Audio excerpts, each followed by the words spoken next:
처음에 직장을 어떻게 구하셨어요? 아, 직장이요? 처음에는 뭐 구직 사이트를 해가지고 들어갔죠. 가서 이제 제가 면접을 2번은 봤어요. 네. 다 떨어졌어요. 당시 직장에 들어가야 된다는 생각만 하고 이렇게 자기소개서를 내 마음대로 막 이렇게 쓰고 자기소개서 쓰는 방법도 잘 몰랐고 거죠. 경력도 없고 그 네. 나이에 네. 그러니까 그래도 자격증은 따고 갔었어요. 무슨 자격증 따고 갔어요? 회계하고 관련된 뭐 전산회계라던가 세무 자격증은 일단 따고 들어갔는데 네. 자기소개서 쓰는 게 막 엉망진창이었죠. 네. 그나마 갓 설립된 그런 회사에서 오라고 하더라고요. 네네. 처음에는 세무서 쪽에 지원을 했는데 네. 갈 데가 없으니까. 근데 2번 다 안 됐어요. 면접도 떨어지고 안 되고 해가지고 원서를 다 제출했는데 뭐 한 23군데는 뭐 면접도 안 보고 다 떨어졌어요. 떨어지고.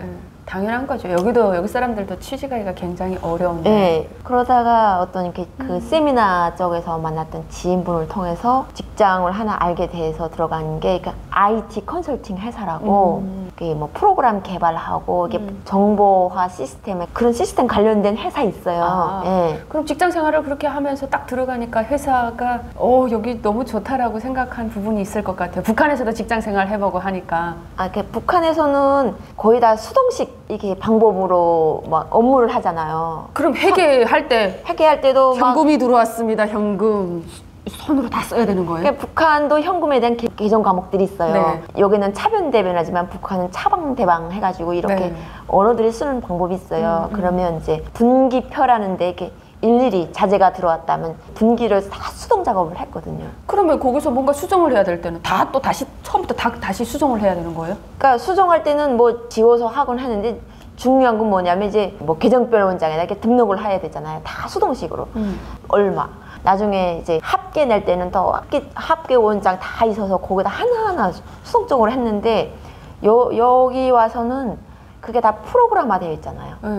제가 더전을 써봤는데 입력하면 뒷자리가 따라 나오고 이게 엑셀이라든가 이런 것도 다 함수화가 되어가지고 이제 다 합계가 계산돼서 나오잖아요. 그러니까 완전히 한 사람이 하루 종일 할 수 있는 북한에서 일을 여기서는 10분이나 15분에 다 해낼 수 있는 거잖아요. 그쵸. 그게 팩트입니다. 그게 너무 일이 편하죠. 그러니까 얼마나 이게 선진 국가와 후진 국가의 이게 차이가 발전한 나라는 더 발전할 수밖에 없고 후진 국가는 뭐 계속 그 자리에서 맴돌 수밖에 없는 그런 거를 느끼게 됐죠. 우와, 일단 중요한 거다. 네, 개인적으로 볼 때는 한 사람이 하루 종일 해서 끝낼 수 없는 일을 15분 내지 20분에 만약 다 해결할 수 있으니까 한국은 예, 인력을 절약할 수 효율적으로? 있고 모든 일을 효율적으로 할 수 있고 정확성, 효율성, 신속성 뭐 이런 거 맞다. 고장하게. 시스템에다 그냥 입력만 하면 알아서 속도도 자동으로 빠르잖아요. 속도도 빠르고 예. 쫙 나오니까 쫙 일하는 나오니까. 게 편하죠. 예. 그리고 좋은 건 뭐냐면 하다 보면 틀릴 수 있잖아요. 네. 틀린 부분을 빨리 가서 해결할 수 있는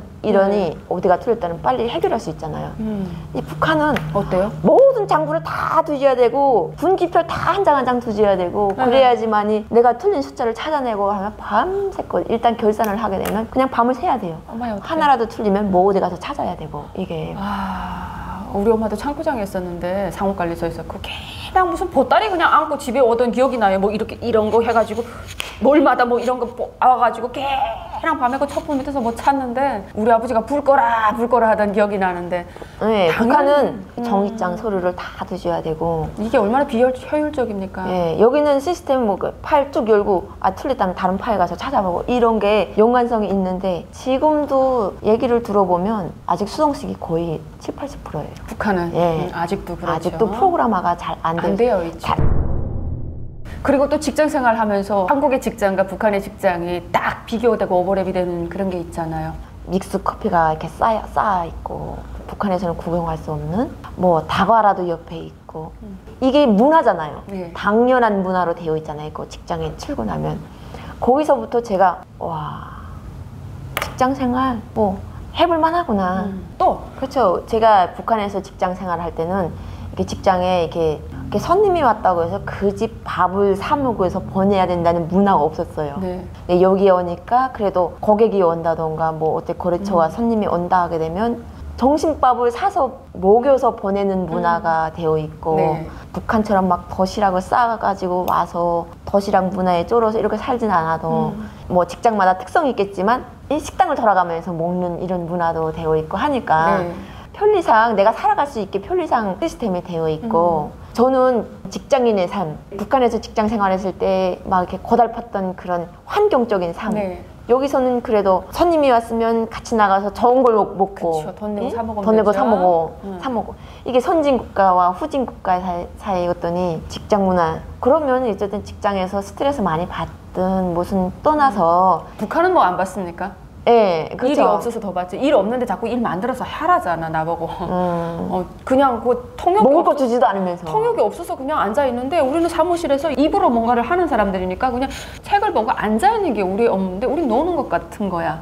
그러면 손님이 없는 날에는 무조건 어디 외부 작업에 돌리거나 다른 부서에 배치해가지고 몸으로 때우는 일을 시켜서 고생을 시켜야만 그래도 밥값은 했다라고 이야기하는 거. 도대체 우리가 돈을 제일 많이 벌었는데 왜 우리를 이렇게 못 살게 구냐라는 생각을 했던 것 같아요. 그리고 직장 생활하면서 그 생각했어요. 저는 한남대학교라는 데서 일을 했는데 대학교 가면 자기 사무실에 어떤 먼지 같은 건 닦지만 바닥 청소하시는 분 다 따로 있고 청소하는 분 다 따로 있잖아요. 북한에서 청소 어떻게 해놔요? 여자가 하잖아요. 같은 여자가 부서에 알지. 있어도. 저도 이게 부기를 하잖아요. 근데 아가씨니까 당연히 내가 청소해야 되는 거예요. 집에 있는 방도 내가 청소하고 막 밀대. 북한은 또 이게 바닥에 먼지가 얼마나 많아요. 막 이렇게 신발 이렇게 막 흙바닥으로 다니다 보니까 항상 바닥이 올록올록 가 있고. 맞아요. 먼저 빗자루 가지고 톱밥이라는 게 있어요. 톱밥. 네. 이렇게 나무 자를 때 이렇게 가루가 네. 나오잖아요. 그 톱밥을 가져다가 물기 좀 있게 해가지고 먼저 다 쓸어내고 나중에 먼지 다 걷어내고 네. 그 다음 또 이제 밀대질 해야 되고 네. 이게 완전히 그런 데 문화에 있다가 이런 일대로 해야 되고 그러다가 여기 오니까 여기 어디 그런 문화 좀 있는 작은 기업소도 있어요. 제가 예전에 다녔던 회사는 좀 그랬어요. 그러다가 좀 살짝 좀 큰 회사 가니까 청소하는 아줌마들이 다 있는 거야. 네. 가끔 뭐 이렇게 고객님들 오면 이렇게 커피나 타주는 거 이런 거만 하는 것만 해도 그래도 내 이렇게 육체적으로는 편한 거예요. 회사 생활이. 그 남과 북의 어떤 그 회사 생활 문화 차이에 그 필기도구 같은 게 있잖아요. 네, 그쵸. 근데 북한에 제일 귀한 게 이게 필기도구하고 복사지잖아요. 맞아. 근데 이 복사지들을 정말 아껴 써야 되는 상황인데 여기는 뭐 그지 그렇게까지 이면지 쓰긴 써야지. 그러나 뭐 복사지 쭉쭉쭉쭉 뭐 복사 마음대로 해야 될 소리는 막 복사하고 필기도구가 뭐 돌아가면서 이제 굴러다녀요 회사에. 맞아. 필기도구가. 우리는 볼펜 하나가 이거 없으면 안 되지. 내가 이거 없으면 뭐 얼마나 스트레스 받는데 생활청화 가도 이 볼펜은 가져가야 되고 하나라도 없어지면 누가 내 볼펜을 가져갔냐 막 눈이 아우나업이 돼서 똥단이 돼서 찾아야 되고 막 이러는데 여기는 뭐 없어지나 마나 뭐 없든 말든 상관 안 하고. 그쵸. 사무실 볼펜을 마음대로 쓸 수 있고 복사용지 마음대로 쓸 수 있다는 거 좋아요. 이렇게 아침 저희 모입시다 저희하고 또 생활청화 모입시다 오세요 강연에 오세요 뭘 하세요 자꾸 모이잖아요. 북한에서는 그랬죠. 근데 여기는 없잖아요 거의. 근데 그런 걸 하다가 이렇게 여기 와서 가끔 저 회사 생활 있어요. 어쩌다 가끔. 좀 모입시다 뭐 이럽시다 하면 젊은 분들은 잘 안 하는데 이렇게 나이 든 분들하고 일하는 회사가 좀 그런 게 있거든요. 네. 근데 너무 싫어요. 모입시다 어쩝시다 이럽시다 이거 되게 사실 요즘은 다 인터넷 이렇게 메신저로 지시를 하고 뭐 어떻게 하고 이게 되는데 얼굴을 봐야 뭔가 으쌰으쌰가 된다 해가지고 부르는 이런 회사가 있기는 합니다. 근데 저는 사업 지시나 어떤 거 이런 거 해보세요 이거 이렇게 하세요 하는 거를 다 이렇게 뭔가 과장님이 메일 전송시키고 메일 보냈습니다 메일 확인해 주세요 이러면 메일 보고 이 카톡으로 다 지시가 왔다 갔다 하잖아요. 그게 너무 신선했어요. 5분 내로 타지역까지 팩스라는 게 찍 가가지고 거기서 벌 수 있다는 이 현대식 이런 시스템이 신기하잖아요. 그쵸. 이제는 좀 몇 년 동안 익숙되어 있으니까 그런가 보다 하지만 처음에는 너무 신기했어요. 네. 이 기계가 쭈꾸덕 가가지고 거기 뭐 5분이면 뭐 받았나요? 뭐 받았대. 우와 완전 신기하네. 그럴 수 있어요. 참 혁명적이다. 우리나라는 북한에 있을 때 우리나라는 왜 저런 걸 사용하지 못하지? 외국에서만 딱 사용할 수 있는 건가? 이렇게 생각했는데 북한은 도입을 안 해서 그런 거지. 그렇죠. 그쵸. 내부와의 접촉, 이렇게 발전에 대한 옥죄가 많잖아요. 뭔가 왜냐하면 이 사람들도 그 북한 사람들도 이제 뭔가 이렇게 정보들을 많이 알고 이렇게 들어가기 시작하면 또 뭔가 또 새로운 이렇게 사람은 다 그렇잖아요. 새로운 것에 대한 호기심, 도전 그쵸. 이런 게 다 있다고 생각해요. 저는. 그러면 이제 알기 시작하면 북한도 뭐 또 다른 세상을 보게 되고 이런 데에 대한 많은 이렇게 우려감을 가진다고 할까? 이거 다 억제시켜 놓잖아요. 일부러 억제시키는 거죠. 네, 억제시키죠. 한국에서 직장 생활하면서 똑똑하면 다 뛰니까. 정답이죠. 똑똑하고 생각을 하면 다 뛰어버리고, 다 뛰어버리고. 북한에 있을 수가 없죠. 그래서 북한 김정은 입장에서는 북한 주민들이 개돼지가 돼가지고 그냥 아무 생각하지 않고 밥만 먹고 하라. 똥 싸는 기계를 앉아있기를 원할 것 같아요. 당에서 너희 하라 하면 그대로 해라. 그런 마인드잖아요. 그래서 북한에 이런 말이 있잖아요. 수령님의 교실을 관철하지 못하면 죽을 권리도 없다라는. 지금 그 말을 돌이켜보면 정말 우리는 그들의 말이라면 죽어서라도 관철해야 된다는 목숨 걸고 완성하라잖아요. 그러니까 왕의 어명처럼 받아들였던 그런 문화권에서 북한에서 살다가 왔습니다. 근데 항상 구호도 그렇잖아요. 관철을 목숨으로 사수하자. 당의 어떤 명령과 지시를 목숨으로 사수하자.